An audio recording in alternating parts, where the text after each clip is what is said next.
Our Prophet was the witness to the divine book, the Holy Quran. The Holy Quran is the book of guidance for Muslims, and the Prophet's life was living the Quran. He was an example of what the Quran guided us to be. He is the ideal we all try to get to.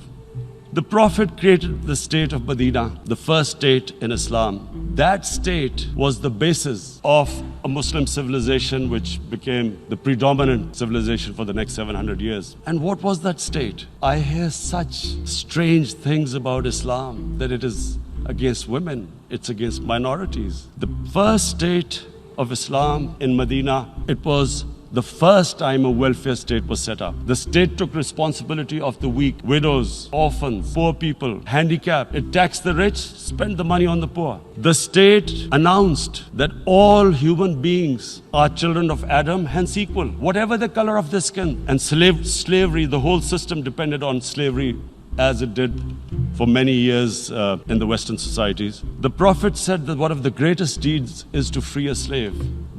Because the society depended on slavery, he said, but if you have to treat them as an equal member of the family. And as a result, something happened in a Muslim world which hasn't happened in any other civilization. Slave dynasties appeared. Slaves became kings. The Mamluks, slaves who ruled Egypt. In India, there were slave dynasties. And then, with minorities, in Islam, the Prophet announced that everyone was free to practice his religion. It was a sacred duty to protect the places of worship of all religions. He announced that every person is equal in front of law, whatever his religion or his color. That the fourth Khalifa, the head of state, he lost a court case against a Jewish citizen. Number one, it showed there was a rule of law. No one was above law. And number two, a Jewish citizen was an equal citizen. Mr. President, when a Muslim society is unjust to its minorities, it is going against the religion of Islam and our Prophet, peace be upon him. It is important to understand this. The Prophet lives in our hearts. When he's ridiculed,